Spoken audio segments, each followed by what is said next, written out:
Good afternoon. It is 1 o'clock. I'm going to call the meeting to order. We acknowledge that the lands we stand upon today is the traditional territory of the Attawandaron, Anishinaabe, Haudenosaunee, and Lenape peoples who have long-standing relationships to the land, water, and region of southwestern Ontario. The local First Nation communities in this area include Chippewas of the Thames First Nation, Oneida Nation of the Thames First Nation, and Munsee Delaware Nation. We acknowledge the treaties that are specific to this area: Treaty 2, the McKee Purchase; Treaty 3, Between the Lakes Purchase; Treaty 6, London Township Purchase; Treaty 21, Longwoods Purchase; and Treaty 29, the Huron Tract Purchase. We value the significant contributions, both in the past and the present, of local and regional First Nations of Turtle Island. We acknowledge the historic and ongoing injustices that Indigenous peoples have endured in Canada, and we affirm our commitment to honoring Indigenous voices, nations, and cultures, and to moving forward in the spirit of reconciliation and respect. Now, the first item on the agenda today is the Warden's Charity Golf Tournament presentations of the proceeds event. So I just want to start with a few comments. It is with immense gratitude that we announce the success of the county tournament, the 2024 Warden's Charity Golf Tournament. This year's event has been a remarkable one, uniting our community in support of 3 organizations: the Elsie Craig Food Bank and Thrift Store, Scanado Village and Museum, and the Middlesex Centre Archives. I'm thrilled to announce that through the generosity of all of our sponsors and participants, we have raised a staggering $33,300, with each of these organizations receiving $11,100. Pardon me, too many numbers for me. The funds raised through this tournament will undoubtedly go a long way in nurturing the growth and the development of our community.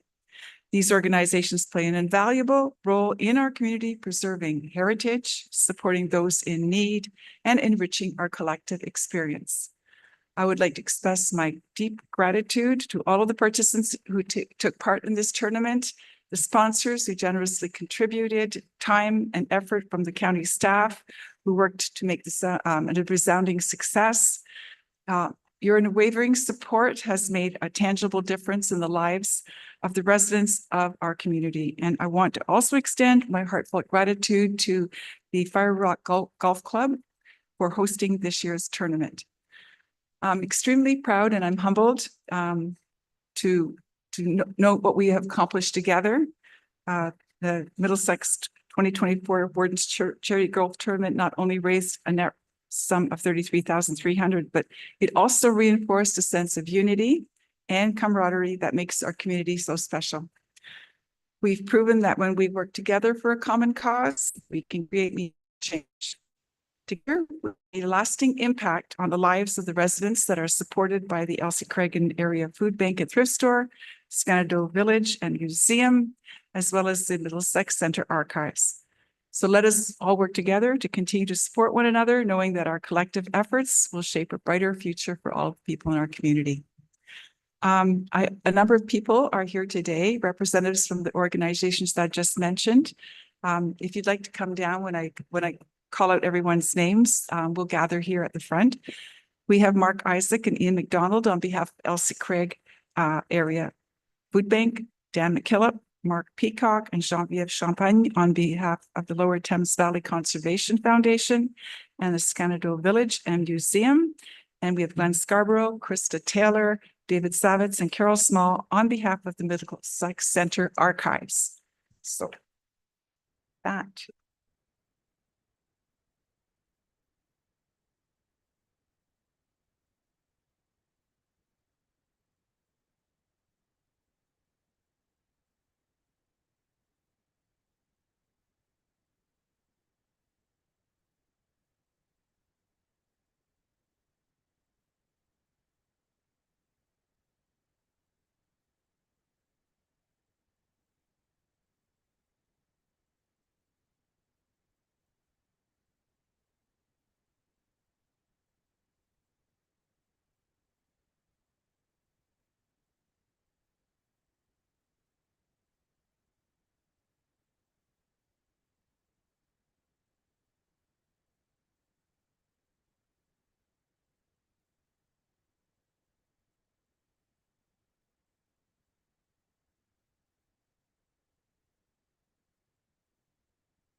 Okay, thank you for your patience. The next item up is a provision for disclosure of pecuniary interest. Does anyone have anything to declare? Seeing no hands, then the motion before us to approve the agenda is that the agenda be approved as amended. Could I have a mover, please, and a seconder? Councillor McMillan, Councillor Smybert, all in favor? And that is carried. Thank you. We have three sets of minutes. The motion before us is that the minutes of the June 25th, 2024 meeting of County Council, the minutes of June 25th, 2024 closed session of County Council, and the minutes of the June 26th, 2024 development charges public meeting be approved as presented, and that the recommendations made by the committee of the whole is set out in minutes on the June 25th, 2024 meeting be adopted. Could I have a mover, please, and a seconder? Councillor Robb, Councillor Grantham, all in favor? And that's carried. Thank you. Moving on to new business. We have the Middlesex County Development Charges. Let's table that motion. It is that the Middlesex County Development Charges report be received for information, and that the development charges bylaw implementation date be October 1st, 2024, and that a bylaw be introduced at the July 16th, 2024 council meeting for consideration. Could I have a mover, please, and a seconder? Councillor Mayhew and Councillor Smybert, all in favor? Discussion? Oh, sorry, wait. Discussion? Now we have to, any questions, comments on that report, please? Oh, there you are. Councillor Clark, go ahead. Yeah, I guess I'm coming at this through the lens of sitting on the budget committee. And I'd like to know, because I'm not in favor of it kicking in October, whenever it was proposed. I'd like to see it start January the 1st.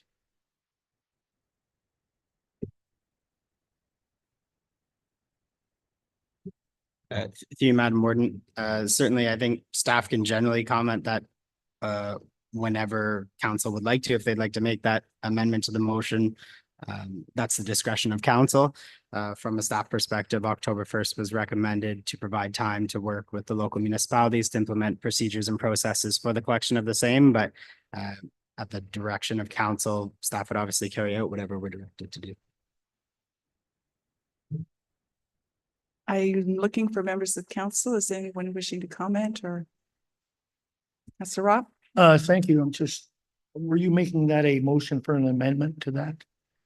So the motion's on the floor, so that's my objection to the motion. So I guess you would ask for, from a procedural standpoint, if there's any other discussion.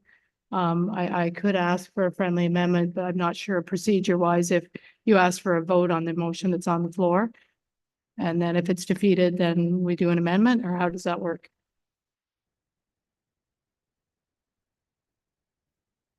Yeah, it's at the discretion of the chair, so it can be amended. There's no problem with that. So I guess I'd ask the mover and seconder if they are comfortable moving and seconding the development charge implementation till the kick-in date till January the 1st.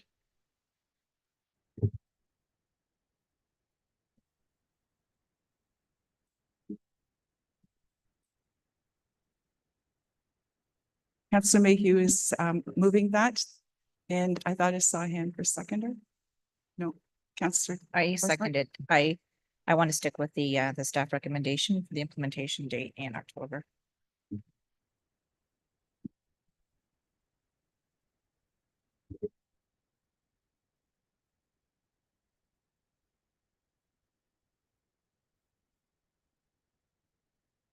The motion is as it stands. We'll take a vote. If it fails, then we will have another motion.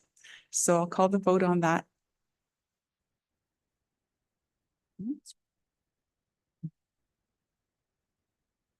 Did you have your Well, hand? no, it's already been decided. The motion is as worded. That is what's been. Yes, Motion. Okay. Thank the you. motion is as worded. So Yeah. do we have to vote though to see if we're amending the date now, or can we do the discussion first? You can do discussion or you can do an amendment formal.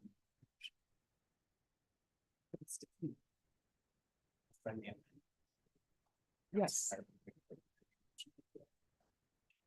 We'll discuss first, then we'll amend. Okay, so we're going to discuss first and then we'll amend. So did you have a question, Councillor Robb? No, I was just going to support that's why I was asking if you'd made a change in it because I would support the January 1st. Okay. Well, that's And Councillor Burkhardt Jessen? Thank you, Warden. I just want to comment, since, we've talked about this, formally, informally, we had our public meeting, but obviously I'm very supportive of the development charges and bringing that into Middlesex County. It's a tool that I think will be very helpful for us as we grow and, have to look at our infrastructure needs in the years to come. I was concerned about it starting July 16th, as was originally recommended, but I am comfortable with sticking to that October 1st date. I think that does give staff the ability to work with our local municipalities, and it also gives the development community time to make adjustments on their end if need be. Is there anyone else who would wishes to speak to this? I don't see any hands.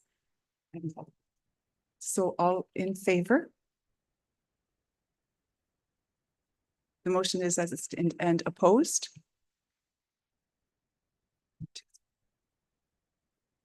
Yes, no. Yes, no. 5 noes. Okay, so the motion is defeated then. Okay. Yep. So now we have to have another. Yep. So I'll make a new motion that the development charges be accepted as presented with the effective date being January the 1st, 2025. So I'll read that motion again. So it's the Middlesex County Development Charges Report is received for information, and that the development charges bylaw implementation be January 1st of the next year, and that the bylaw that was introduced on the 16th for consideration. So now do I have a mover? Councillor Clark and Councillor McGuire. I'll call the vote. All in favor? Opposed? And that's okay. Okay, thank you for that. The next item up is the activity report from me. Tabling that is the motion that the Middlesex County Warden's activity report be received for information. Could I have a mover, please? Councillor Grantham and Councillor Brennan, thank you. Are there any questions on that or anything anyone wishes to speak to? Seeing no hands, then I'll call the vote. All in favor? Opposed? And that is carried. Thank you. Okay, now up next, we have a report from our CAO on the Middlesex London Paramedic Services Authority Board. Okay, I guess we'll just start with the report then, and we'll move on from there.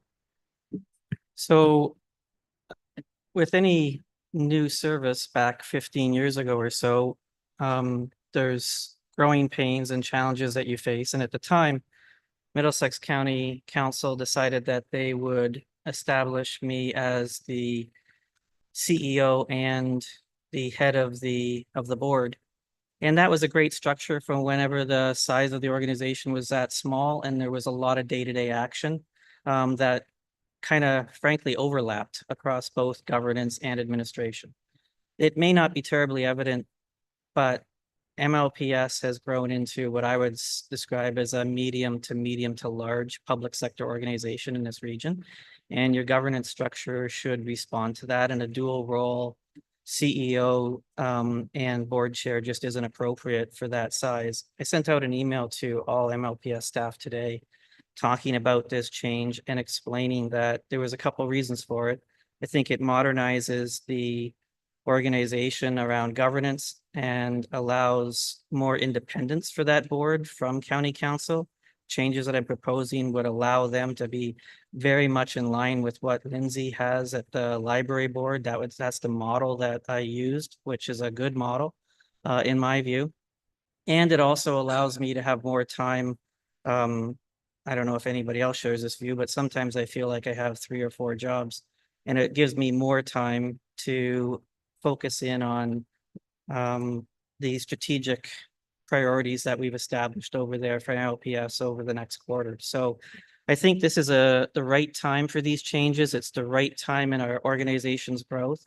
And I know after talking to the team over there for 6 hours this morning, they're excited about these changes and what they mean. So I'll be glad to answer any questions, Warden. Okay, so let's table that motion.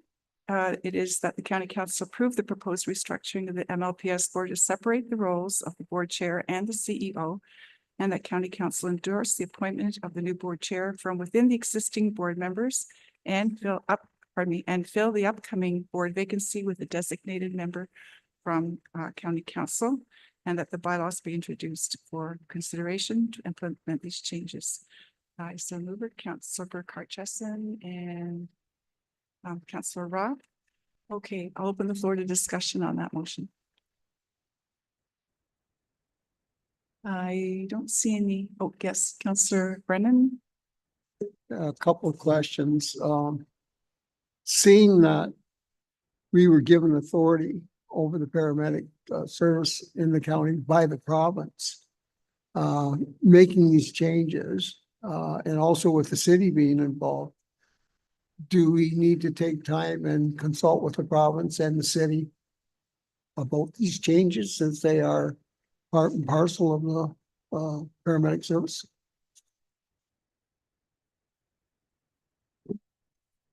Sure. Through Madam Warden to the councillor, no consultation is needed. The existing board is a municipal services board, duly created under the Municipal Act, and so it is its own body corporate. So right now, it is its own functioning body. All that's required here is that council approve the changes to the board. So previous changes to this organization have already decoupled the CAO role, the CEO role. This is just the next piece. This really allows for the CEO and the paramedic chief to be an employee of the board itself, and the board to truly be a little bit more independent. So no further consultation is necessary. Other questions? I see no hands. Oh, there we go. Sorry, Councillor Smybury. Thank you. And I think just because of some conversations that we had, I think it was noted that it would be similar to possibly the health board in terms of the distinction between the CEO and the medical officer of health, like having those two separate positions. So I just wanted to make sure, like within the new structure, will there be those supports that will be looked at in terms of like evaluating those roles in terms of like, for example, like with the health unit, we have like a governance committee and that's like finance committee. So those committees kind of help and support those roles. I just want to make sure that is that something that will be put into place, or is that something that will be given some consideration as you take a look at the composition of the governance board? Well, they're not contemplated in this report, and I think that's not what you meant. So you meant, will it be contemplated in the future? That will really be up to the board. I'm not going to be on the board anymore. So I'm not going to be on the board in about 15 minutes. So, but I'm sure that whoever the new board members are, that they'll contemplate that. I know that my role will not be to contemplate that. That's a board governance role. My role is in that email, which is to really look at organizational design.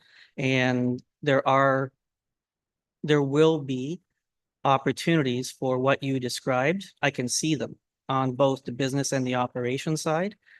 There will be those same type of opportunities to do that, but really that's up to the board. And I guess just stay tuned, I guess would be the answer, because I'm sure that they'll be considering those things.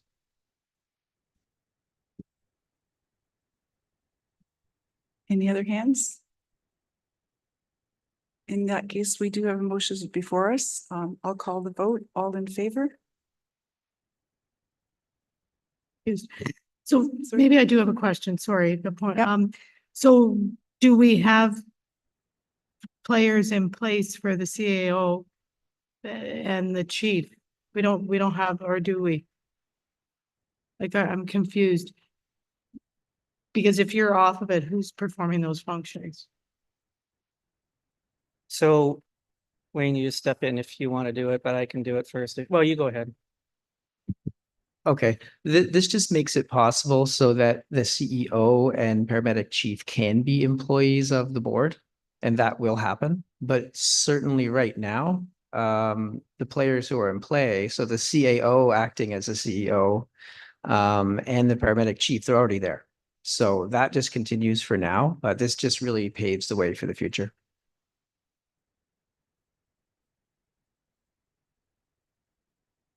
Sorry, I'm still not getting it. So if this happens, then that is void, like there's nobody there right now running. Okay, maybe that's a closed session comment. I can answer, and not immediately. The people there who are doing the job right now continue to do so, but in future, there's an ability for those functions to be performed by board employees. I'll maybe say it in my words. There's two major changes here. One is it gives the authority board or gives the MLPS board the ability to go out and hire a CEO and a paramedic chief. That doesn't exist now. That stays with county council. Pardon? Sorry, I don't understand why it doesn't exist right now. The ability for the board to do that. That function is with county council. So that's one change. The other change is that in my couple pages of job description, board chair of MLPS is going to come off. And then county council, at some point in time, I know will decide, will put a new member on the board if they want. Don't have to, right, Wayne? They don't have to. They could just go with the existing composition. And then they will elect a new board chair.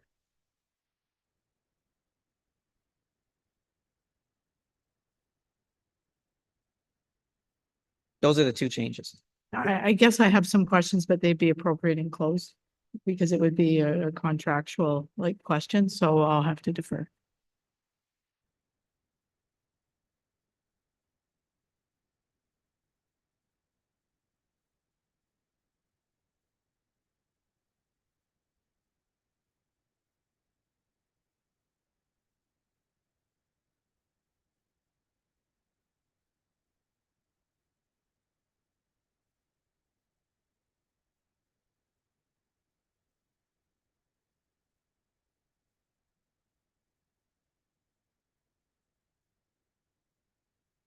Okay, given that the counselor has asked questions that need to be answered in closed session, we could have a friendly amendment to this to defer this vote until such time as the questions have been asked and answered in closed.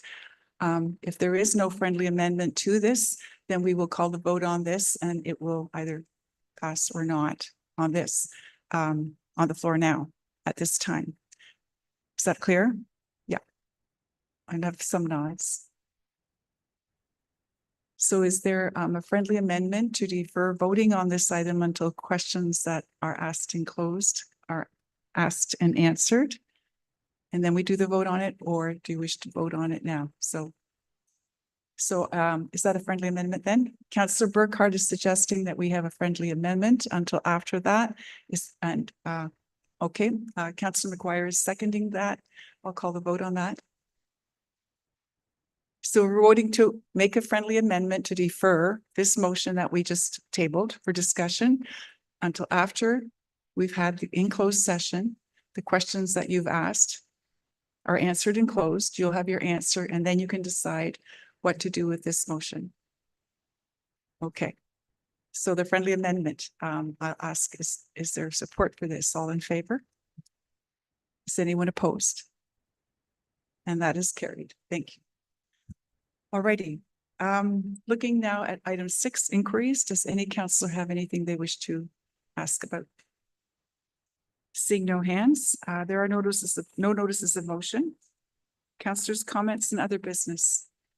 Anyone wish to speak to anything? Okay, in that case, we need to move into the committee of the whole, and the motion before us is the committee of whole and convene at 12:27 p.m. A mover, please, and a seconder, Councillor Sniper, Councillor McGuire. Thank you. All in favor? And that is carried. Okay, the first item up today is the delegation. We have Kate Burns-Gallagher, Executive Director of WOWC, with us. She's going to give us a presentation on the Western Ontario Wardens Caucus 2024-2025 priorities. Welcome, Kate, and when you're ready, then just push your button and the floor is yours. Wonderful. Thank you, Warden. Through you to County Council. It's a pleasure to be here this afternoon. As the Ward mentioned, my name is Kate Burns-Gallagher, and I'm the Executive Director of the Western Ontario Wardens Caucus. I'm here today to present our 2024-2025 strategic priorities of the caucus, a little overview of who we are and the accomplishments we've made in the past 12 to 18 months. So we'll start off with the first slide. So who we are the WOWC, or WOWC as we affectionately call ourselves, and we are those 15 counties, as you see on the map, west of the GTA. We are 117 municipalities strong, and we are 90% rural, and rural is the key piece here. Rural is the glue that binds our single and upper tier municipalities together. Next slide. There we go. And the purpose of our organization is for our 15 counties to work together, sing from the same songbook, be one voice in advocating to the provincial and federal governments to ensure the economic prosperity for Western Ontario and the region as a whole. And when we take the 15 counties all together, there's incredible political power with the 15 wardens and mayors together. Next. And how do we do that? We do that with an incredible team of individuals. We have the caucus, where you're well represented with Warden DeVete. Then we have our CAOs, and you get a double whammy with CAO Rayburn and Deputy CAO Trainee. And then we have our Economic Development Committee. Oh, sorry, I overlooked staff. We have our staff. Myself as Executive Director, our Manager of Government Relations, Justin Bromberg, and our Administrative Coordinator, Charlotte Gravlev. Then we have our boots on the ground, as we like to call it, our Economic Development Committee. Middlesex County's had incredible representation on this committee, from Alison Warwick to Kathy, and Ina also sits on the, Warden also sits on the board from time to time as well. Then we have our subject matter expert groups, and this is a new team of staff who help inform our advocacy efforts.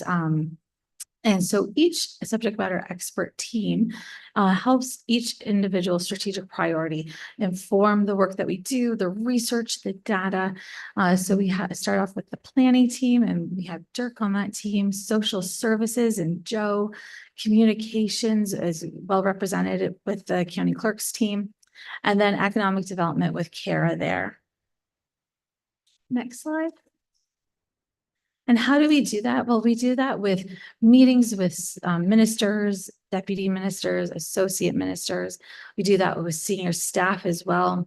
We partner with local and regional municipalities. We also do letter writing campaigns, financial analysis, ERO submissions. We have appeared before standing committees as well. And we also have pre-budget submissions. We also partner with other regional organizations. We're quite closely tied to the Eastern Ontario Wardens Caucus, the Ontario Big City Mayors, as well as FCM and AMO. Next. Now, diving into our strategic priorities, I'm sure it's no surprise to anyone, housing is number one. And going into AMO next month, we have two very specific asks that we'll be asking the province going into AMO. The first is that we are asking for the two remaining pieces of DC charges to be re-eligible for those DC charges. So that's the cost of housing services and the cost of land. Those were both lost in Bill 93. They were not added back in Bill 185. A large swath of DC charges were, but these two weren't. And those two, over the course of 10 years, will account for about $4 billion deficit to our municipal coffers. So we'd like to see those two obviously brought back into the fold. Secondly, we are asking for equity for our small and rural municipalities when it comes to housing funding, particularly the Building Faster Fund. There's a 10% holdback for small and rural municipalities, and we don't know how to access that yet. And so we need to know how. And also with the Municipal Housing Infrastructure Fund, that $1 billion program that was announced as part of the budget, how our rural and smaller communities can access that funding as well. Next. Our second strategic priority is infrastructure. You can't have housing without infrastructure. And so we are going to the province to ensure that we're part of any and all discussions when it comes to infrastructure and the funding as well.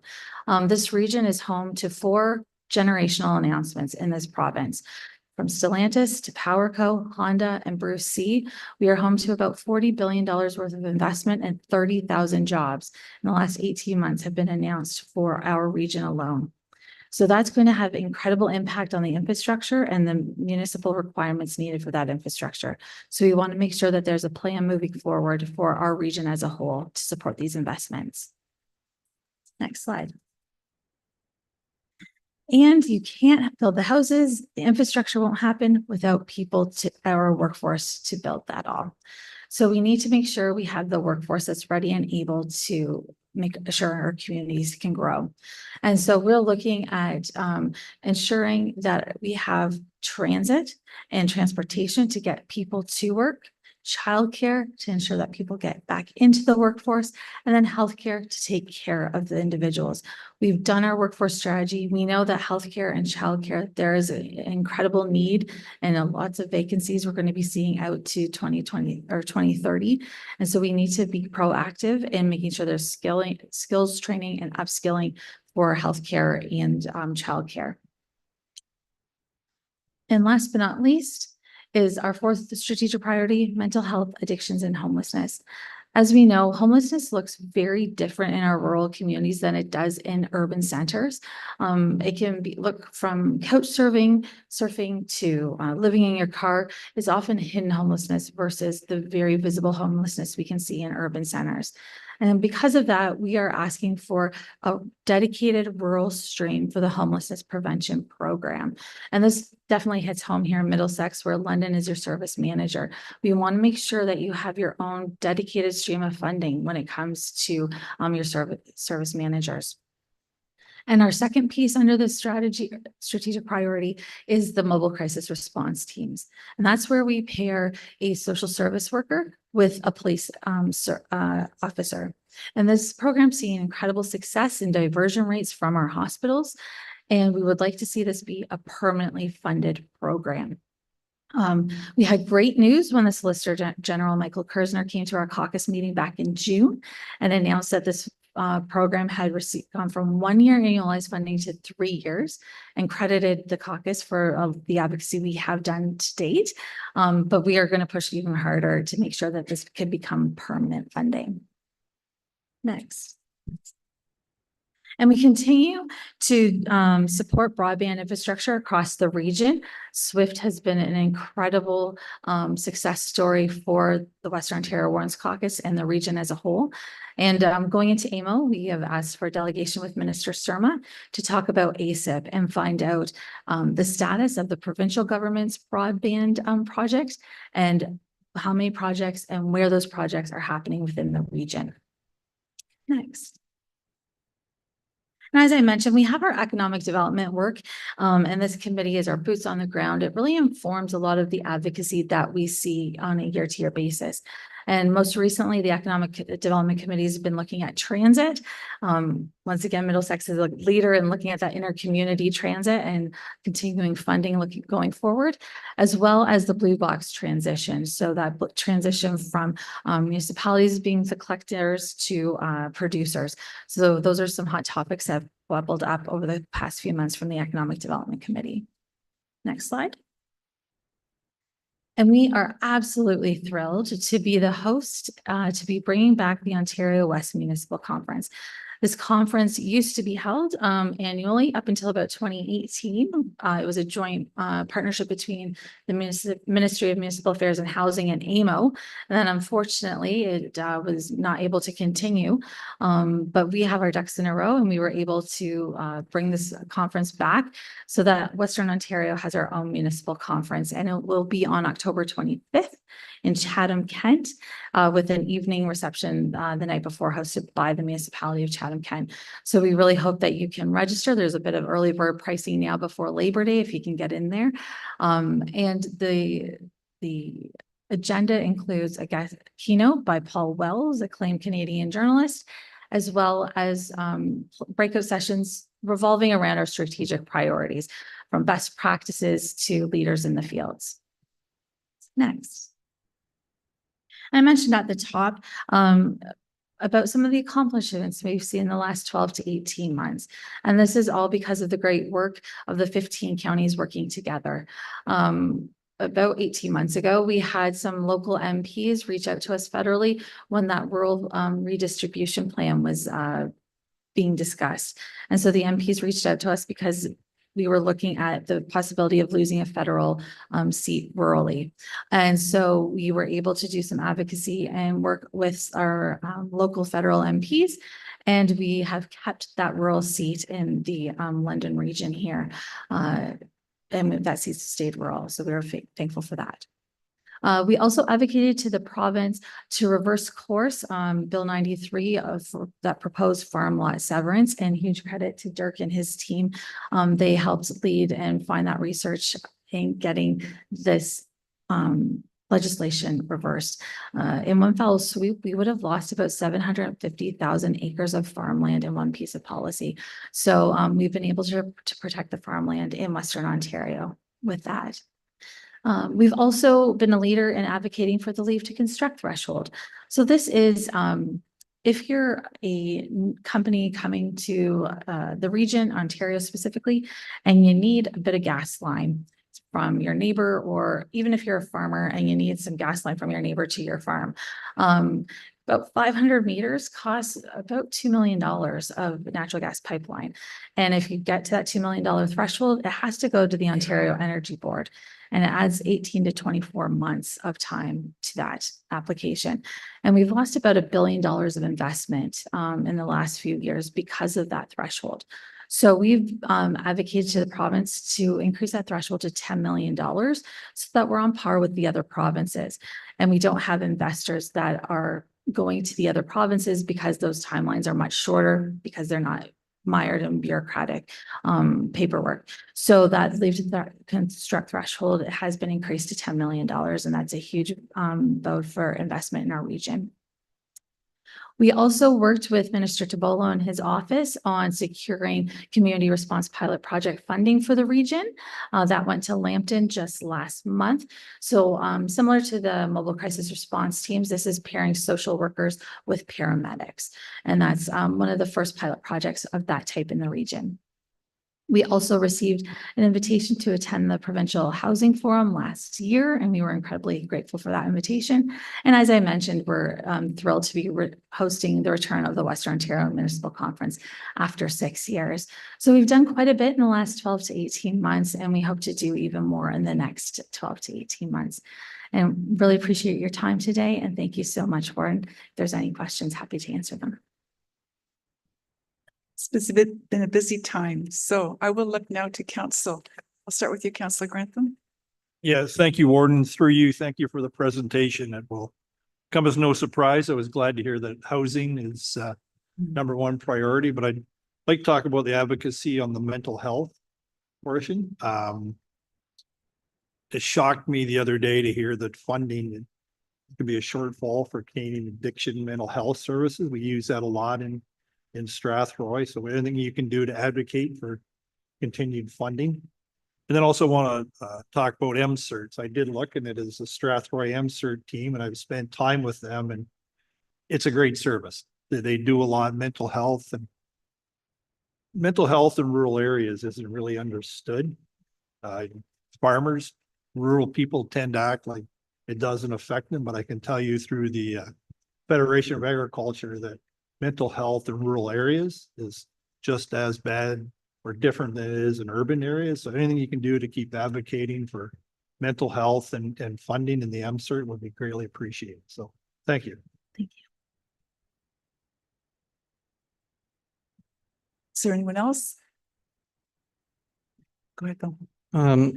I always say a quick comment, but it probably won't turn into that. Kate, I just want to commend you back up a little bit and go macro for a second instead of talk about the issues. We've known each other a long time. Right over there, I interviewed you for a job one time. Maybe should have did it, but anyways. So I just want to commend you for your work on this file. As you know, I did your job for 6 or 7 years on top of this job, and it just wasn't enough, Warden. The work that the Western Ontario Wardens Caucus is doing now is a full-time role is what's needed. The structure that you have there is what's needed. It's kind of similar to what Michelle mentioned about those supports around each of those issues.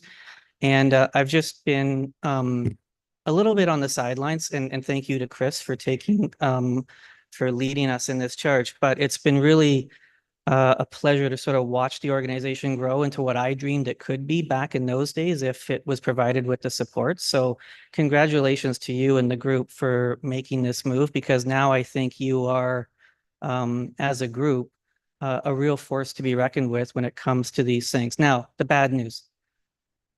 A couple of those issues were on my plate back when I started.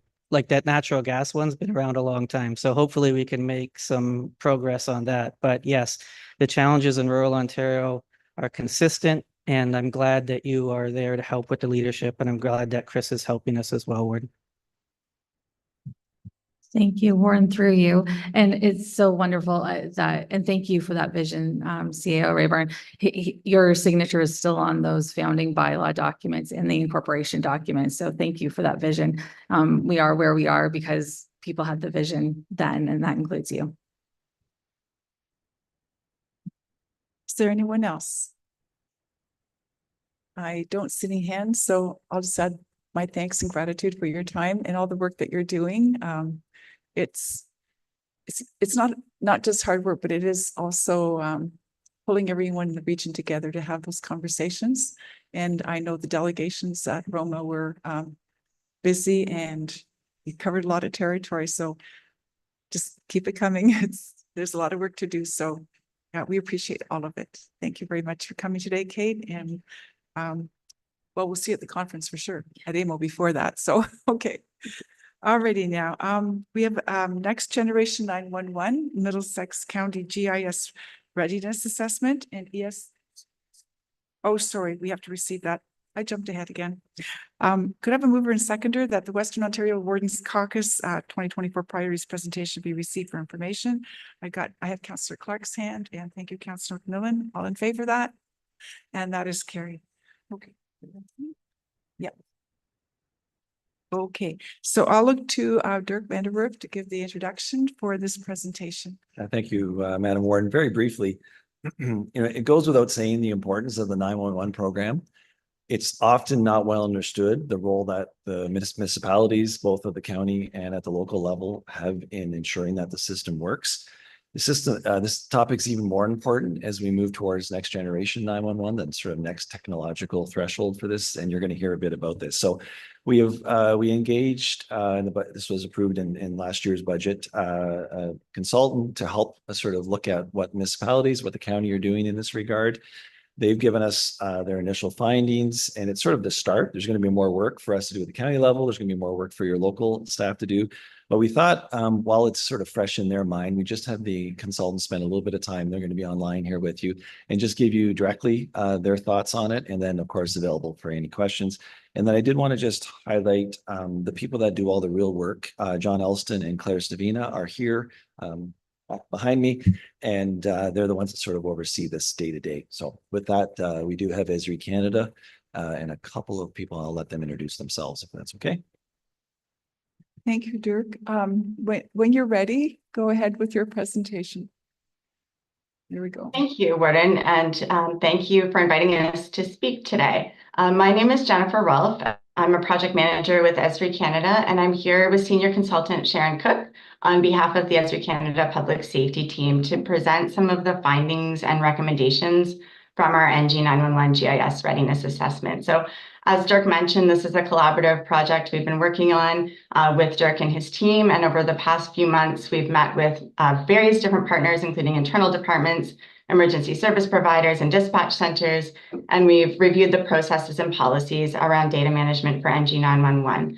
So today we're going to provide a brief overview of the drivers and benefits around NG911 and walk through some of the results of our assessment. So I will pass the mic over to Sharon to present the slides we have today. Okay. Everyone can hear me. Okay, sorry, I'm just trying to get, is someone, whoops. Okay, someone is presenting the slide. So if you could go to the next slide, please.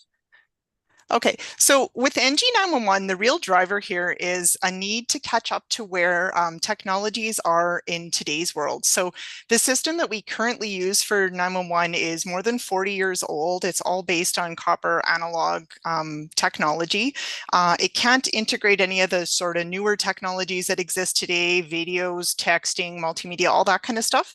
And kind of at the crux of it in terms of this assessment is the fact that in the current system, we use locations of landlines primarily to be able to route calls. Back when the system was designed, everything was based around fixed addresses. So everything is table driven. But nowadays, upwards of 80%, or it's even higher sometimes, of the calls going into 911 centers are coming in on mobile devices. So we need to update how we do things so we can integrate and route calls better and use GIS to do so. So with NG911, we move to internet protocol technology, IP-based technology. We start routing calls based on the exact location of a device rather than having to use a fixed location. We can integrate things like texting. It enables in the future to add video, additional data, and there's increased security as well. And then the biggest change is, again, routing no longer based on tables, but now using GIS or geographic information systems and the different layers that you can use within mapping to do so. Next slide, please. So part of the reason for the advancements is to be able to integrate new technologies. So things like telematics. When a vehicle crashes, for example, a lot of the new cars can send a call to a 911 center in the future with NG911, including things like, you know, how fast was the vehicle going, how many occupants, were they wearing seatbelts? All of that can come right at the outset of the call, whereas today that's not possible. But that's important because it can inform the kind of response that might be needed from a fire EMS perspective, integrating those different technologies, and then also in being able to do more in terms of things like indoors and mapping for 3D buildings and stuff like that, because the fact of the matter is we also spend a lot of our time indoors. So being able to have better mapping for large parcels and things where there's multiple floors and buildings and things like that is important. Next slide. So at the heart of this is using what's called point and polygon. So this geolocation process is basically taking a shape, whatever kind of polygon that looks like, a boundary of some sort, and using those layers to be able to determine where a call belongs. And so the next slide is going to really go through this process so you can sort of see what happens with the layers that are going to be needed for routing calls in the future. So if you can go to the next slide, there's going to be a whole bunch of clicks, whoever's in charge here. Oh, or not. Okay, so basically at the beginning of the call, if there's a house fire, we're going to get a set of coordinates or a validated location. And what's going to happen is you can see that sort of marker at the top there in red is it's going to start searching for who do I send this call to? And so it's going to be looking for that public safety answering point. That's the first place that you're going to hear a human voice. And it's going to then look also for, okay, well, where does this call go if it's a medical call, police call, fire call? And then if there's any other responders included in that, so that could be poison control, search and rescue, Coast Guard, that kind of thing. And then it's all sort of based on the foundational layers of the road center line and the site structure address points. So it's going to take that information, route it off to the correct call center, and then package it up with where all those calls would go, depending on the kind of emergency, and being able to route the calls from there. Next slide. So when we did this study, what we're doing is looking at this from a perspective of a few different areas. So the data that's going to be needed in the future, according to the National Emergency Number Association GIS data model, is something that we look at first. And we take the data that exists today in Middlesex County and we compare it to the schema that it has to be delivered in for the future. So we look at that, as well as we do a cursory look at the data quality, trying to identify if there's any systemic issues that could be addressed. We also look at the GIS information management system that is in use at the county, as well as a lot of time is spent trying to understand understand the data from the moment that addresses are created through to when they are digitized, through to when they are used to route the calls, but also when the responders and the dispatchers are using that information to be able to get the responders to the calls. And then we also look at the corporate awareness and support that exists within Middlesex County as well. Next slide. So when it comes to the call process, again, this is a very busy slide, but just to give you a bit of an overview of what happens when 911 gets dialed, Bell is going to take that call and using the information that comes in with the call, determine where that call belongs and send it to the appropriate primary public safety answering point. So within Middlesex County, that could include the main primary PSAP is London Police Service. And then within Strathroy-Caradoc, Strathroy-Caradoc Police act as the primary for Strathroy-Caradoc. At those two primary PSAPs, they're going to determine where does that call belong? Is it a fire, police, or EMS call? And then depending on what the caller is stating the emergency is, they will either dispatch that call themselves or route it to the appropriate agency that's going to dispatch. So for the majority of Middlesex County, most of the calls are going to go to the OPP's center in London, and then they would dispatch police from there throughout the county. If it's fire, the majority of the fire calls are going to go to the Strathroy-Caradoc Police, who dispatch for the majority of the fire departments within the county. There are a few areas near the edges of the county that are serviced by a neighbor. And so in some cases, depending on that neighbor, because they have the better access point to be there faster for the fires, that kind of a thing, those calls could go to Sarnia, Tillsonburg, or Owen Sound for dispatch of the appropriate fire departments. Medical calls are going to go to the London Central Ambulance Communication Center, and they would then dispatch the Middlesex London Paramedic Service. Within Strathroy-Caradoc proper, again, the medical calls would go to the London CAC. The police calls would be dispatching Strathroy-Caradoc Police, and then the fire calls would be, they would stay within that center as well, and they would dispatch out the fire appropriately. Next slide. So what did we find in the study? We have a few scorecards here we're going to show you. And basically with each of them, we sort of rank them and give them a bit of a score in terms of the kind of work that is going to be needed to go forward. So if you got a 5 on everything, guess what? You are ready. And today you could be live with using this data to be able to route calls. Of course, that's subject to when the 911 network provider wants the data, et cetera.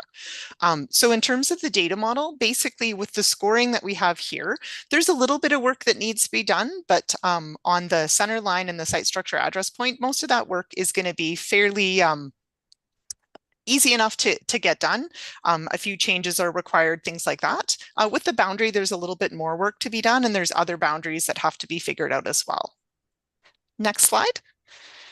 In terms of the data quality, when it comes to the address ranges and street names and things like that, those are all very close, very minor changes that are needed to get the data ready for NG911. There is a little bit more work in some of the other areas when it comes to attributes that might not be there, exactly how accurate is everything, how complete is everything, that kind of thing. So there is a little bit of work, a little bit more work to do to bring that data up to what NG911 is looking for. With the information management, next slide, please. In some areas, there's 2 slides for this area or for information management systems. So in some areas, you guys are doing awesome. Disaster recovery, enterprise system, all of that is really good. There's a little bit more work that needs to be done in terms of 911 awareness and updating a lot of the software policies or software and update policies. And then the biggest area for improvement is in the use of QA/QC and doing some of that quality work that's going to be need to be done, because the data that gets prepared for NG911 will be quality checked on the other side. And so if there's anything that's missing or wrong there, it'll get sent back. So some of the QA/QC checks could be done ahead of time to help minimize data having to come back and be reworked. The next slide gives us a little bit of a picture in terms of the information flow. And basically, this is a really important piece to look at, because what happens is the National Emergency Number Association has an aspirational goal of having any kind of issues or things turned around within 72 hours. And that's a pretty big ask, depending on how the information is flowing today, and then how often systems are updated. So what we did was we tried to sort of lay out what that information flow looks like. So it's the local municipalities that are typically the creators of the data. They're the ones that are going to issue out the change, create the data that then eventually becomes a change notice that says, hey, there's a change here, we need to update this. So that's the local municipalities and also the First Nations that are doing their data. Middlesex County is the one that digitizes all that data, and then it gets sent out as required. So it would go out to Bell, and then it'll also go out to all the different responders and the PSAPs that are dispatching for those responders.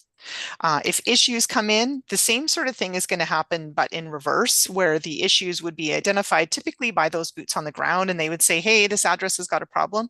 And then it would have to go back and eventually potentially go to the municipalities to say, is this address right? What's wrong with it? Can you fix it? Here's the problem. And then it has to be propagated back into the system again. So when you think of that 72-hour turnaround and trying to get towards that, there's a little bit of work to do in streamlining some of the information flow at times. Next slide, please. So this is a snapshot of some of the areas that come along with that. So some of it, this is where more of the heavy lifting comes in. And a lot of times this is related to policy and procedures and agreements and understandings and that kind of thing.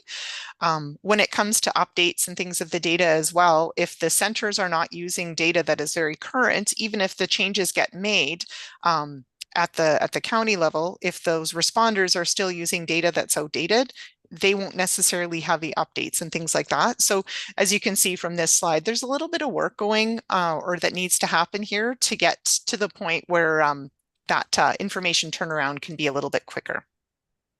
Next slide, please. With organizational readiness, again, there's a little bit of work to do. And the next slide has some of the recommendations. So if we can go to that slide, I'll just go through it in terms of what Middlesex can do as an organization to get ready.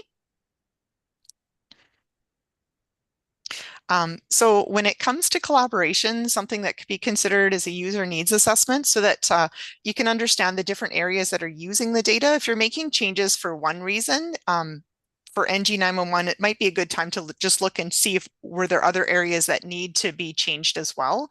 So that user needs assessment can make sure that any changes that are happening for NG don't also upset something else somewhere else. So that's where a user needs assessment could come in. It's going to be important to meet with neighbors to work on boundaries. With NG 911, we don't want any gaps or overlaps between where one boundary ends and the next one begins, because we don't want a place where a call could land and there's not a source to send that call to. Also work with First Nations to try and improve on the information exchange, and then continue the regular meetings that are happening with the 911 committee. With resourcing, it's important to make sure there's going to be enough resources to prepare this data and keep this data up to date, current, accurate, as well as creating some of the documentation that might be needed to support this. And then where relationships aren't already present, establishing those relationships is important as well. In terms of leadership, it's important to identify that this is a strategic priority for your organization. Going forward, providing GIS is going to be critical for 911 service so that those calls can be properly routed. We also want to make sure if you're looking for the updates, you can follow TIF 92 as part of the Emergency Services Working Group. And it's a task that works on all things data. So if you continue to participate in TIF 92, that'll give you all the updates that are coming with what's requirements around the data. And then really important as well is going to be communicating address expectations and requirements to all the local authorities. So in a perfect world, you kind of want everyone giving you the data in the same way and following the same rules so that you know that your data is consistent across the entire county. So that's an important consideration. With priorities, trying to get this done sooner than later. The current recommendation is, TIF 95, which talks about when we're going to use this data for geodetic call routing. The plan for this is to have a proof of concept happen sometime in 2025 and then go live in production in 2027. So the sooner you can get the data ready, the better it is in terms of if there's opportunities to participate in some of that, that proof of concept and stuff like that. So you can keep an eye on TIF 95 to learn more there. And then just governance. Make sure you come up with a framework within your team. Highlight GIS. Again, it's a core requirement going forward. This is what is going to be used to route the calls. 80% of calls are coming in from the cell phones. We want to make sure that we're routing them as efficiently as possible so that they don't end up in the wrong PSAP and then have to be transferred again. So overall, next slide, please. Middlesex is doing good. There's areas to improve, of course, and that's the whole point of this exercise, is to look and see where we can get things fixed and adjusted and worked on to move forward. But at the end of the day, it really is about doing what you can today so that tomorrow when a citizen is calling, that citizen's call is most easily able to be routed. If you think, for example, of a situation where perhaps somebody has collapsed and a young child has to reach for their mom's cell phone to try and figure out how to call 911 and get help on the way, they may or may not know their address. So we want to know that all the work that we're doing today to get the routing and everything able to work going forward will work so that that young child can get help for his mom, that kind of thing. It's been a lot of fun working with Middlesex, and any questions at all from anyone just in terms of what's coming or what's needed for NG 911? Sorry, that was a lot to roll into a short time. That's okay. There's lots to tell. So I'll look to council then. What questions do you have? I'll start with you, Councillor Brennan. Thank you. As you progress with the 911 system, is there some way that when a call goes in, that all three, like ambulance, fire, police, get the call at the same time? Because as it stands right now, particularly on emergency medical calls, as you just mentioned, if the ambulance gets the call and fire is usually dispatched to assist, sometimes there's a 3 to 4 minute delay from when the ambulance gets the call before fire gets dispatched, and fire is usually there 3 or 4 minutes ahead of the ambulance. It's a lot of time loss.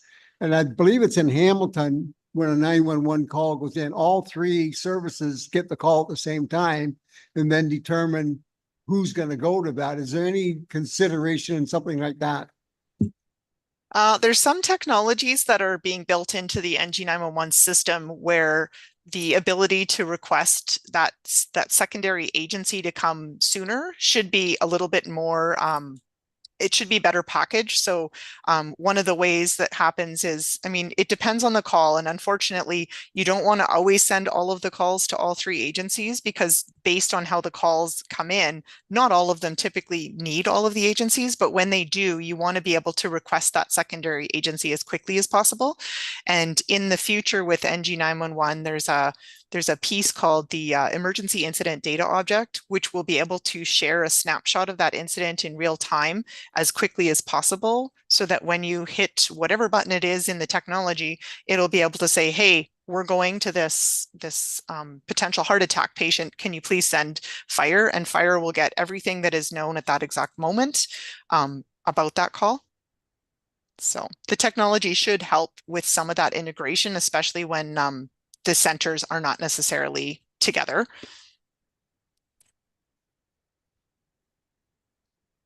Other questions or comments? I don't see any hands. I'd like to say thank you very much for that presentation. There's a lot of data there to digest, and I think we're on the path to making sure that we can get the right person to the right place as quickly as possible. So we're looking forward to that day when you put a check in the box and say we're done with that. So thanks for your time. There is a motion before us, and that is that the next generation 911 Middlesex County GIS readiness assessment presentation be received for information. Do I have a mover? Councillor McMillan. Thank you, Councillor Clark. All in favor? And that is carried. Okay. And now moving on to reports from county officers. The first item up under action items is the report from Cindy Howard, General Manager of Finance, and Dirk Wenderberg, Director of Planning and Development, and they're going to be talking about the attainable housing review. I don't know who's starting. Thanks. I'm going to, if you could just, there's a presentation. So thanks, and through the warden. It's nice to be back to council to talk about the attainable housing review. It's felt like it's been a while now. Today, we will present council with implementation options with the plan to include next steps in preparation for the 2025 budget process. Dirk and I will be providing the presentation that will include, can you go next slide? Sorry, Greg. An overview, background and history, the service manager role and what it means for housing, current funding allocations, current housing situation, and we heard a little bit from Western Ontario Wardens Caucus, some of the importance of housing right now, not only in Middlesex, but also the region. Future goals, implementation options, and recommended actions. So I'm going to turn it over to Dirk for a few slides. Thank you, through the warden. So council will recall, you've seen that's previous information, and it's all available on our website for anyone watching online. But with some assistance from provincial funding, we did undertake an attainable housing review. And the vision for that project was every Middlesex County resident has the opportunity to access the type of housing they need in their community. So there are a number of background reports and studies that are primarily data, sort of gathered all that information in one spot. We're actually using that for a number of things that we're doing in planning already. Some of the work with supporting local municipalities and the federal HAF submissions, et cetera. So that data is being used for those projects. As you know, right across the county, like everywhere in Ontario and Canada, we are facing those significant housing challenges. And so the review was intended to sort of examine the full continuum of housing, identify the gaps in the provisions in housing, and then assist ultimately County Council in establishing the strategy to meet those current and future needs. The next slide, little graphic at the top, a little bit hard to see there, but really it's important to highlight this, that we are talking about the entire housing continuum, everything from homelessness on the left side, through transitional housing, through social housing, through the LMHC, all the way over to for-profit ownership housing on the right-hand side. The report, which is attached in council's agenda, gives council a fair amount of background from those studies, and then outlines options for you to either take the role as a housing advisor, a housing advocate, or a housing funder. And I'll pass it back to Cindy. Thanks. Next slide. So the City of London is a service manager for London and Middlesex. This is the role assigned by the province of Ontario under the Housing Services Act. This role is similar to how we are the service manager for land ambulance for London and Middlesex. As a service manager, the city has 5 key responsibilities related to housing administration, including system planning, centralized wait list, new housing development, asset sustainability, and supporting housing operation. Historically, the county relies on the City of London in regards to the housing system. But I do want to point out that county administration does work directly with the city on updating the housing and homelessness plan. And I can tell you right now, Joe's involved in doing that right now with the city on the next few years. County administration also attends the City of London Social Housing Operational Advisory Committee, and I'll be attending that tomorrow. So we really do have that interaction. And we also have a county council rep on the London Middlesex Community Housing Board, and that's Councillor Colin Grantham. Next. So that's a very busy slide, as you can see. But definitely the housing and homelessness system in the province of Ontario is complex, and it requires all levels of government to work together. It also requires both the nonprofit and the private sectors to work together as well.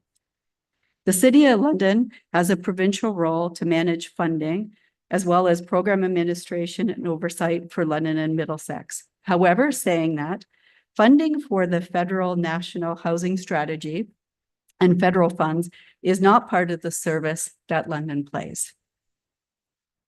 At the council and local level, we are both required, we have requirements and operational roles to play. For example, one of the required roles we have is planning. The county does, though, have the option to add additional funding to enhance our services. And Dirk will be talking about that a little bit later when we talk about the three options that are available. And I do want to point out that the county does deliver homelessness through a contract with the City of London. And I think you all would agree we've had some big successes with that during the last few years. Next. So funding allocations.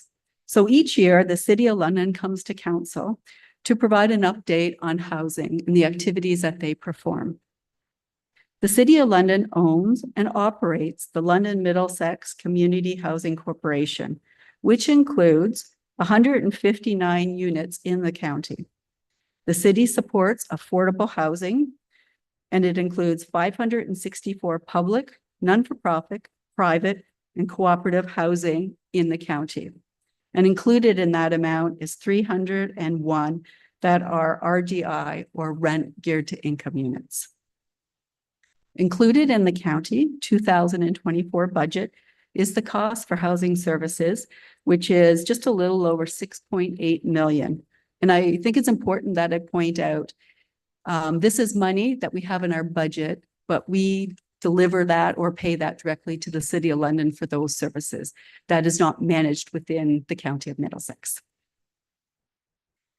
The city provides the county also with provincial funding for the homeless prevention programs. In 2024, we received about 873,000. I just want to point out that also includes our accommodation program. It's moved from a pilot to a program. I think that really does show the success of that program. And we're currently still in negotiations with the City of London for our 2004 allocation. They're still waiting for provincial approval for that. But I can say the business plan we put into the City of London, they did put that forward to the province. So I'm very happy to report that. And I'm putting it back over to Dirk. Thank you. This slide, and then also in the report itself, there's a number of pages that sort of go over the data, and there's a whole background report on that. And I guess I would just highlight a couple of items. Certainly things are changing in Middlesex, and you all know that very well in your communities over the last 10 years in terms of housing affordability. The data, we have people that make a lot of, that with very, on averages, especially near the City of London and Middlesex Center and Temp Center in some communities, very high average incomes, but we also have a lot of people that don't achieve that same level. So there are almost increases the challenges, if you will. And I think the other thing I would highlight in the data shows is we certainly in your approving and you're at the local council and county council level, a lot more development of townhouses, apartment buildings. Lucan's a good example of that. But we still are over 80% are single detached dwellings. And there's a real latency in that data. So you can approve a lot of townhouses, but you're, to actually change from 82 to 81, it is going to take years. So it really is a case where we have a limited supply in terms of the spectrum of housing and physical options. Next slide, please. So the report does outline three options that staff think council can consider. I would highlight though, as Cindy already did, these are all in addition to the 6.8 million or roughly that is currently spent and transferred to the City of London. So this is in addition to that. So the first role would be as a housing advisor. And really it's a continuation of what the county is doing today, but with using consultants to undertake and fill in some of the gaps, whether it's advocating and working with the partners at the City of London, whether it's a local municipality that are going to undertake a housing project, being able to engage a consultant to assist them, those sort of things. And we believe that would be approximately $100,000 annually, and for at least 3 years, to sort of a commitment for at least 3 years to get that program going. Next slide, please. The next option, and this is ultimately the one that staff are recommending, is a housing advocate. And really, it's an augmentation to the county's existing role. We'll be bringing on a professional in this area to support the City of London and the work that they do within the County of Middlesex and their mandated work. And it really would also, that role along with funding would be available. So again, if a local municipality were undertaking a project or a not-for-profit here, that person and that team would be able to work with them. It would also open up the opportunity to fund things such as we'd have to take a look at this very carefully, but many programs in nearby municipalities will help fund community improvement CIP programs related to affordable housing. A neighboring county has a ARU, additional residential unit program, where they, if you're converting and adding a unit, that sort of gentle density, they will, there is funding that a person can apply for. So they would be in that sort of area that the second, as a housing advocate, would examine. And then the third option, which is next slide, please, would really be for the county council to make the decision to do everything that I've already mentioned. But in addition, start setting aside money to actually fund, whether it's county constructed or partner constructed actual housing projects. This, we did put a number in there because we wanted to give you some number. It is 3 million based on what some others in the area are doing.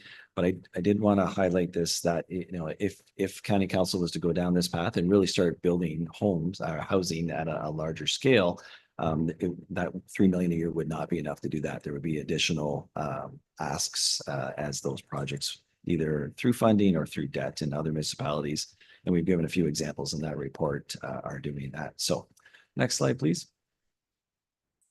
So there is a recommendation there, and really it is for county council. We're staff are recommending that second option, but we wanted to make sure you have all three.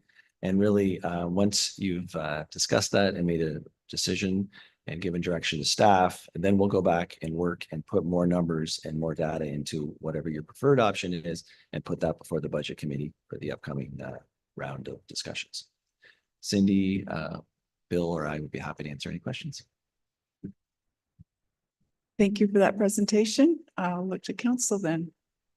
Questions, comments, observations? Yes, go ahead, Councillor Brand. To you, Madam Warden, to Dirk. Dirk, if we were to say go with option 2, how much impact will that have? How much good is it going to do if we go with that option? That is probably the hardest question to answer. And I would say it's a general, this area and many areas are like this in municipal government. The impact, you know, it may mean a lot to individuals, but in terms of what investment of that much money, how many units does that create? How many families are housed or in a better housing situation than otherwise? We'd have to track that over time, but it is frankly not going to be, it's not thousands of units. It is really an incremental approach to make some units available. Is there anyone else? Councillor Grantham? Yeah, thank you, Warden, through you. Thank you for the report, and Cindy will be glad to hear that I keep the original report on my desk. It's dog-eared, and I've shared with our council, but just maybe I can help answer Councillor Brennan's question. On the housing continuum, normally people go up the ladder and stay there, and they're seeing is slippage. So people are moving down the ladder. They're moving from market rate ownership or market rate rental down into the affordable spectrum. So you're seeing the slippage, and that's creating pressure on the middle. I can tell you anecdotally and speak about Strathroy Caradoc, and Councillor McGuire will jump in and correct me if I'm wrong. We have a tract of land that we would like to do something with, but we don't, as Mike reminds me all the time, we need to stay within our lane and not step out of it. So we're ready to do something, but we need help. We don't have the expertise. We can certainly find the dollars, but we need the expertise, the advocacy, the advisory and the help in trying to do something with that tract of land. So to put a number on it, I'm sure we all do in our municipalities can think of land that we could use to possibly do something with. But individually, we don't have the expertise to do something. But I think collectively as a county, we could do something. You know, when I look at our neighbors, I think of Oxford County and what they've done. And in Huron, there's an opportunity for the larger body to do something, but as smaller, lower tier municipalities, it's not within our lane, as Mike tells me all the time. So to put a number on it, but I can tell you there is a need. I traveled the county 2 weeks ago and visited our supportive housing through London Middlesex Housing. There's not much of it out there. And when we need to find a way to grow it. So I'm a strong advocate of moving ahead with option 2. So that's if that helps any counselor. Would staff like to comment on that? No? Okay, in that case, Councillor Burkhart Justin had her hand up.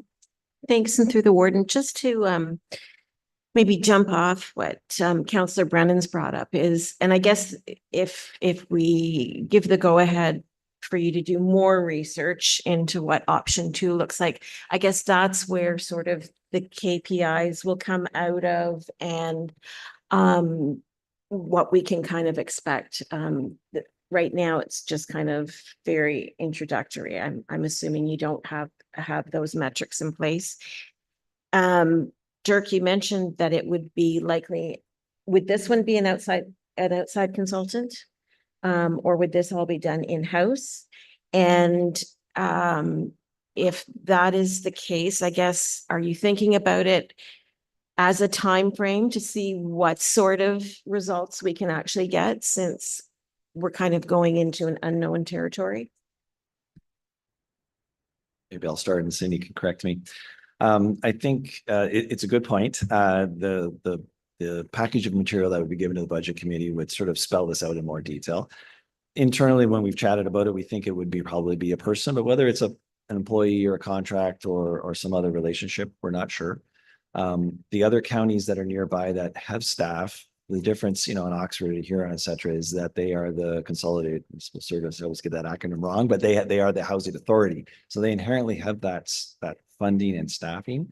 So I think we'd have to kind of examine what that would look like for Middlesex, who's available, what the expertise is. And then in terms of the sort of how do you measure this over time? It's a really good point. And when you look at other municipalities, it's interesting that everyone kind of reports things differently. I think we'd want to look at a bit of a best practices and figure out what others are doing, what we could do, and then that would be built into the program. Would be, how many units a year, or what does this look like? But there is a lot of, and Cindy can speak better than I can, in the work that Joe does and the community navigator. There's a lot of real intangibles there. When the community navigator helps someone, there's not, there might be one checkbox that yes, they took a phone call, but the impact of that on their life or on that person's next steps is very hard to quantify. And I don't know that this program would always capture that the best way. And through the warden to counselor, I don't know if I could say it much better than you did, Dirk. That was very good. We've also meet on a quarterly basis, Dirk and myself, with the City of London for housing. And I know we've had some really good conversations with them. If we were to have a dedicated staff, that I really think they could also work with the City of London and really leverage some of the great work that is happening there. And then also in other areas of the county as well, like we talked about Huron or Oxford or Lambton, who have dedicated staff.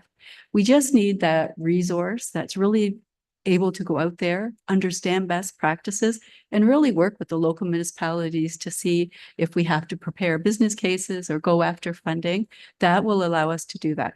It's going to take us time before we can get some KPIs, but I think we need something to get started because we really are behind because we don't have that dedicated provincial money. But I do think a resource will help. And in time, I do believe that we'll be able to produce additional units and get you the KPIs that you're looking for. Councillor Rob? Oh, can I just, sorry. just have follow up on that. I do appreciate, all of that input, and it, I think what you're sharing, both of you, is not surprising. I guess I'm very cognizant of staying in our lane.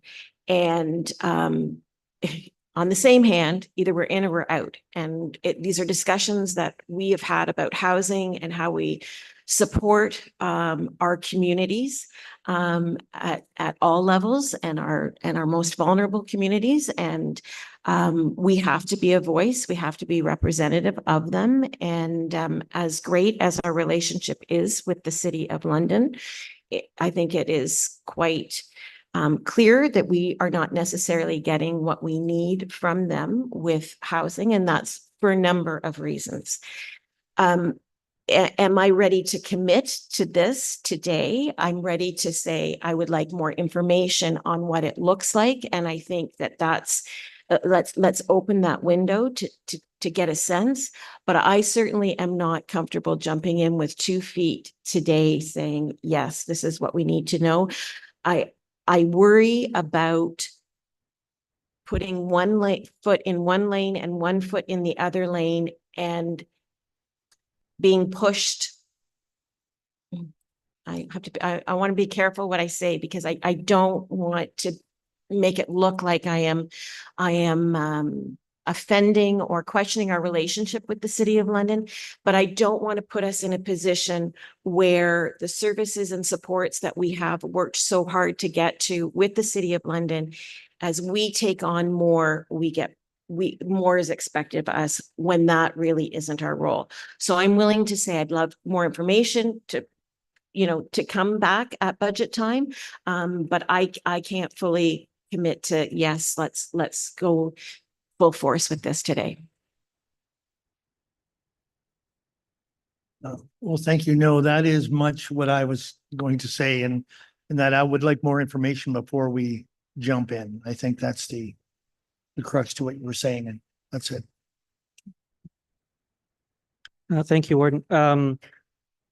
Just building off what Kathy and Brian said, I think it's important to recognize that because I think it's easy to get jealous. You look around the province and you look at other CMSMs, or you look around what's happening in other jurisdictions and you go, oh, they just built 36 units, and it's easy to do. But I can tell you that we spent a lot of time looking at this as a team, and there really are some unique disadvantages you have towards heading in this direction. And Kathy kind of started to head down that track of, I like to know more. Just let me remind you what disadvantages you do have. One, land's expensive here compared to other parts of southwestern Ontario, and we're getting papered over with $1 million homes. And so it's hard. Like Collins talked about a piece of property that Strathroy has, and that's great, but they're rare. They're rare for those to come up. The other disadvantage you have is what's already been mentioned, is you're not a CMS.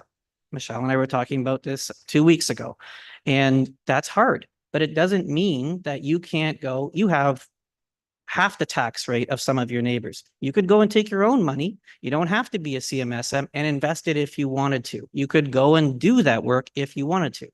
But there's some real disadvantages to doing that as well, because you're not in control of who goes into those units. You could go and blow the doors off and give me 25% extra on the tax rate, or double it even, put it all into social housing. Because of your proximity to the City of London, it will fill up in a heartbeat with London residents, and all the things you see out in the county may get worse. You'll get inflation on your properties. You'll get all kinds of things that could happen. The other thing that is interesting is the cost per unit. And we've done a lot of work on cost per unit of building. It is very expensive to build these units, but you can do it with your tax rates. And then finally, I'd say, the other challenge you have is not being a CMSM and not being a large urban center. You don't have the supports. Michelle and I, we had a good talk about that, Michelle, about the supports around supportive housing units. And Colin does have a really good plan. I'm not talking about Colin's plan. I'm talking about building our own new social housing units. You don't have a lot of supports that are necessary in small town Ontario that you do in London or in some of these other CMSM areas. And you have to think about that. So you have some unique disadvantages that when you look at Essex or Huron or whoever you pick when you're at the conferences, don't even come close to having. And that's why it's expensive for you to play in this field where it's not as expensive for them, but you can. And the final thing I just wanted to remind everybody is that we do spend, Dirk gave you the number, but I really want to drive that home for you. We do spend an enormous amount on housing. What we're really talking about here, and why Warden and I recommended with our team that we go to this middle ground, is because there are good ideas out there that need support and work, where it's a skin in the game thing for the municipalities. If they come to us and they say, hey, This is something that we want to try and we want to participate in it and we want to do something, but we don't have the resources, as Colin said. That's the nice landing spot, safe landing spot where people are partnered. And I really do look to that navigator, social service navigator role and go, that's the perfect model. So you guys are in a unique position compared to everybody else. You don't have to apologize for it, but it is a huge challenge that you face in trying to address this. And that's what our group has been discussing for a long time. Is there anyone else?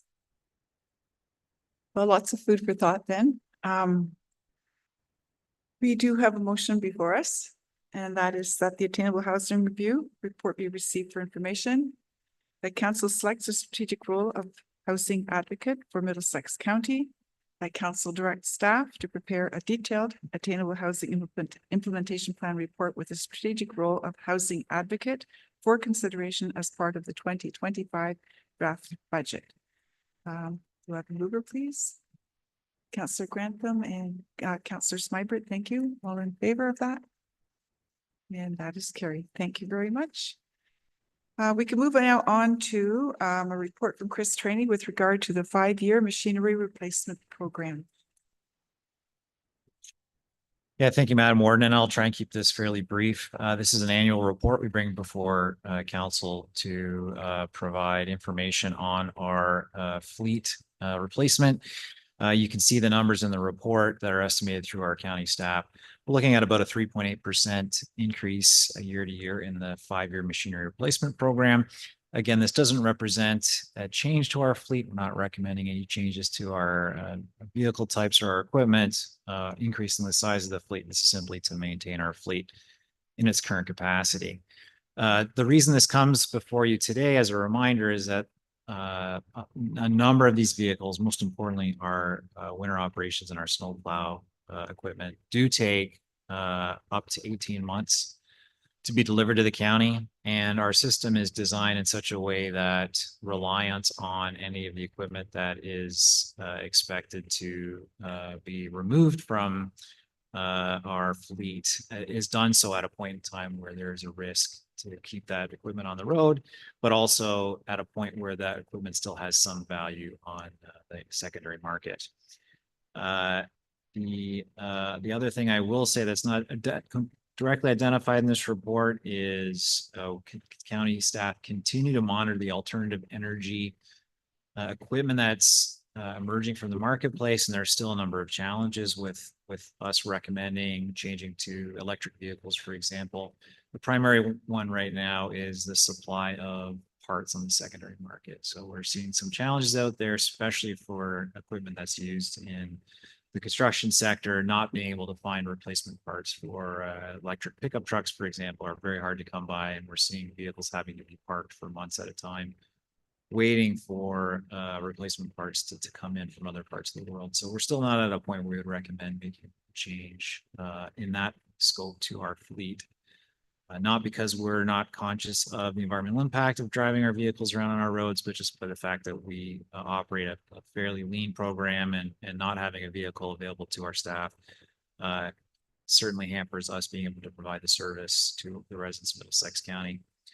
So just have a number of, there's actually 3 parts of the recommendation that we receive the report for information.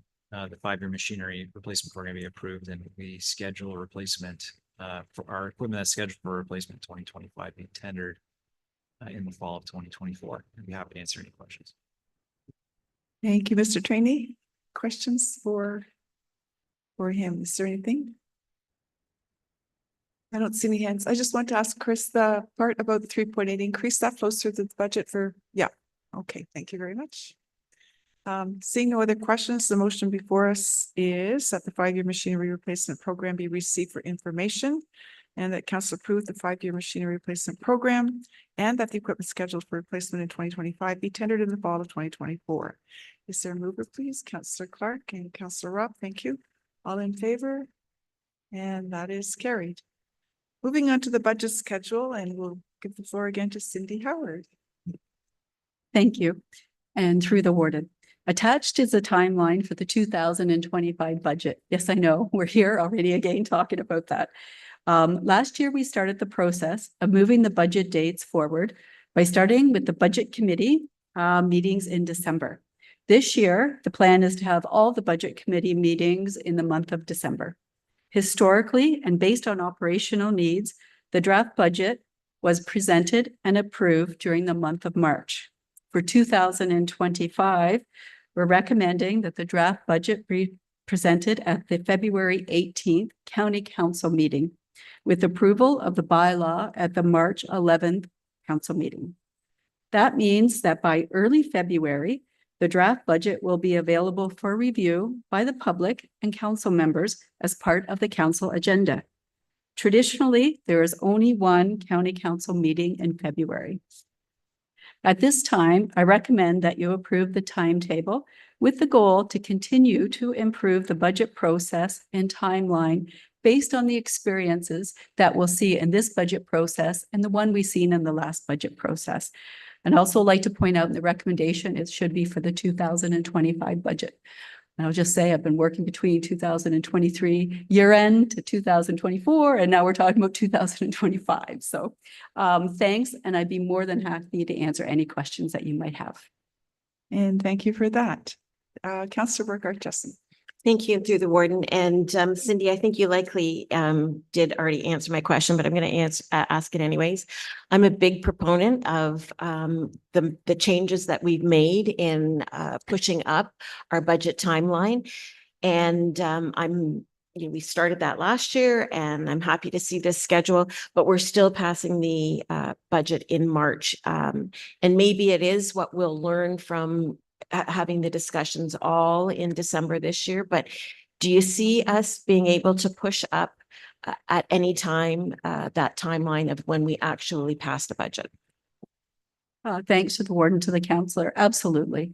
We're trying to, I guess, if you think about a ship and we're steering the ship differently, and we've had many years where we had the same process, I think we made some great strides last year, and I think we'll continue to make great strides this year. And I definitely think we'll be seeing that if you're looking at definitely by February that we'd have budget approved next year. I do think that's very reasonable. And then it would get better after that. Is there anyone else? Yes, Councillor Sniper. Great, thanks. I just want to say thank you to staff to move up those timelines. I think that is beneficial. I think what I found was not being on the budget committee. I thought the process when it came to council was really quick. And I think there's value in us knowing what's in the budget, what's in the numbers. So I had a brief discussion with both Bill and Cindy, and I think it's what I was told is I'm encouraged to attend the committee meetings, because that way I'll have the opportunity, right, to hear those presentations, hear all the good work that's going on and that's being proposed, and that will help me, I think, better equip myself to answer some questions that our residents might have. So I just wanted to pass that along. If anyone wants to join me, I'm hoping to attend most of the committee meetings. Thank you. Thank you. If I can make a quick comment through the warden to the councillor. Absolutely. All council is invited to attend those. And when we start putting those meetings together, I'll definitely send something out to all councillors so you know when the meetings happen. I just would encourage you let us know if you're coming. But thank you. Any other thoughts or comments? I don't see any hands. In that case, there is a motion before us that the 2025 budget schedule report be received for information and that the 2025 budget schedule be approved. Councillor Sniper, Councillor McMillan, all in favor? And that's carried. Thank you. Moving on to correspondence and information items. Items 9D1 through 10 relate to payables. Is there anything there that anybody wants to ask about? Okay, and then 911 through, where's the last one? 921 are information pieces. Is there anything there someone would like to speak to or comment on? Okay, seeing no hands, then we do have a motion before us that that items 9D1 through 21 be received for information. Councillor Brennan, Councillor McGuire, all in favor? And that is carried. Thank you. And now I'd like a motion, please, that Council of the Whole convene in closed session at 2:42 PM in order to consider personal matters about an identifiable individual in accordance with subsection 239(2)(b). Councillor Smybird and Councillor Clark, thank you. All in favor? And